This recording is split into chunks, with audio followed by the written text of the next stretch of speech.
Hey, it's time for another offline games video. If you're new to the channel, welcome. Hit subscribe so you can catch all the hidden offline gems I share every couple of weeks. I've got some really fun games for you today. All right, enough talking. Let's dive into today's list.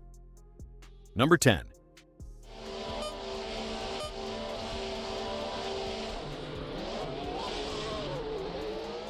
Ala Mobile is one of those games where you can really feel the passion behind the project, and knowing it's developed by a single person makes it even more impressive. It's an F1 racing game that brings a lot to the table. Real-world tracks, detailed environments, and solid car physics that make each race feel genuinely engaging. It might not have the biggest budget or flashy marketing, but it absolutely delivers where it counts. I've got huge respect for solo developers pushing out quality games like this, and I'll always support that kind of effort. If you're into motorsports or just want a well-made racing game on your phone, Ala Mobile is definitely worth a shot.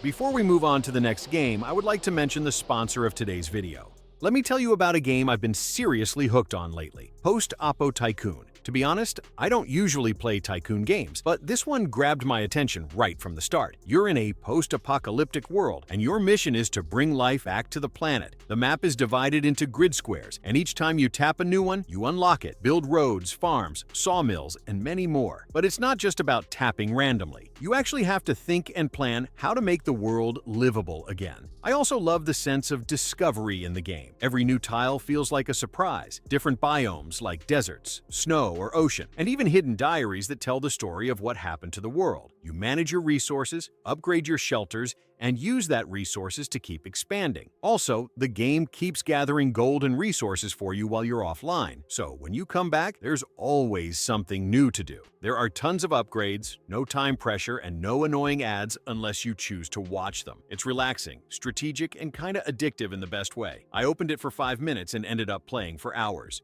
The link's in the description. Download it and see how far you can take your own post-apocalyptic society. Number 9.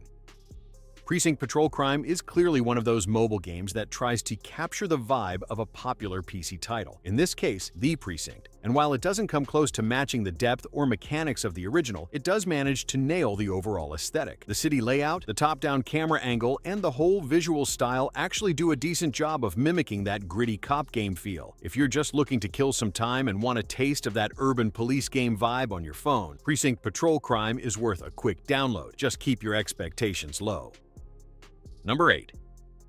Godslayer is clearly inspired by games like Hades, and while it doesn't quite reach that level, it still brings a solid roguelike experience to mobile. You move through randomized stages, pick up temporary power-ups, and face a good variety of enemies along the way. I really like the visual style, and the game does a nice job with its enemy designs and overall presentation. That said, the combat could definitely be tighter. Sometimes it feels like it's missing the weight or impact that makes roguelikes really shine. But for a mobile roguelike, it's still a decent option, especially if you're into fast runs, upgrades, and testing different builds.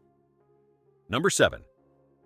Gunfire Ops is a cover-based shooter that adds a fun twist to the usual formula. After clearing each stage, you get to choose upgrades, like extra health, more ammo, or increased damage, which gives the gameplay a nice roguelike feel and keeps things interesting as you progress. And I respect the devs for trying something different instead of just making another generic shooter. But the graphics definitely look a bit outdated, and the animations can feel stiff at times. But even with those flaws, I still found myself having a good time. It's the kind of game that's easy to pick up and play for short sessions. Number 6.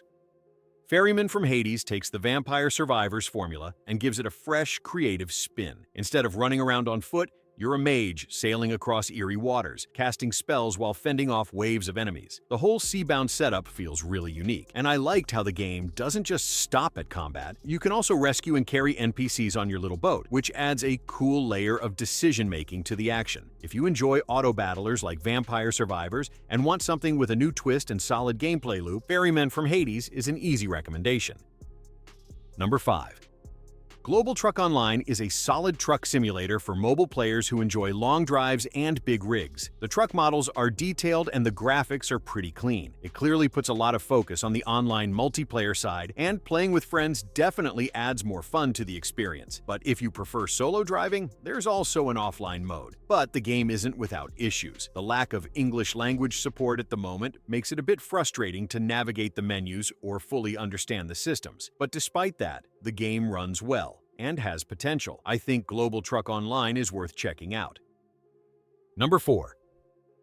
Block Fortress 2 is another wild but brilliant mix from Forsaken Media, a studio that's known for taking risks with mobile game design. This time, they've combined a third-person shooter with base building and tower defense, all wrapped in a blocky Minecraft-like style. You get to build and defend your base however you want. You can even switch to first-person view for a more immersive feel. What I love is the amount of freedom and creativity the game gives you. Whether you prefer building smart defenses or diving into action yourself, it caters to both styles. If you enjoy both strategy and shooting, Block Fortress 2 offers something truly unique in the mobile space.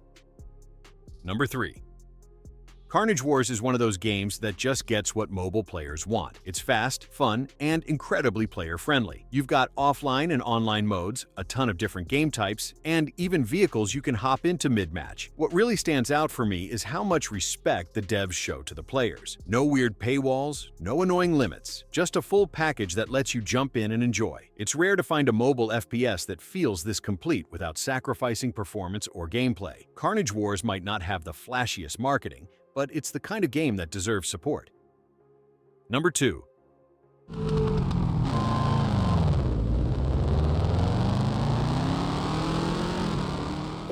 I'll be real, rally games usually aren't my thing. I've always found them hard to control, especially when you're sliding around off-road turns with zero grip. But CarX Rally really surprised me. It's got that semi-arcade feel that makes it way more accessible for beginners like me, without losing the challenge that rally fans love. There's also a ton of content, lots of cars to unlock, plenty of tracks to race on, and the graphics are sharp and polished. Whether you're a rally veteran or someone who usually avoids the genre, CarX Rally is worth a shot.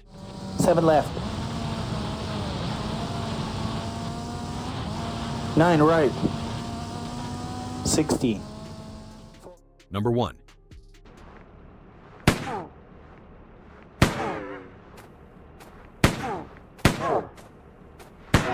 X-Signal is one of those rare story-driven survival games that really pulled me in. The art style is cartoony, but in a way that works perfectly with the atmosphere. It feels clean, polished, and adds a kind of eerie charm to the world. The story is what kept me hooked. It unfolds slowly, making you curious about what's going on, and there are some nice puzzles sprinkled in to keep things fresh. If I had to complain about something, it's the length. The story wraps up a bit too soon. Honestly, I was just getting into it and suddenly it was over. We don't get enough narrative-focused games on mobile, especially ones that respect your time and attention. X-Signal is short but memorable, and I really recommend giving it a go.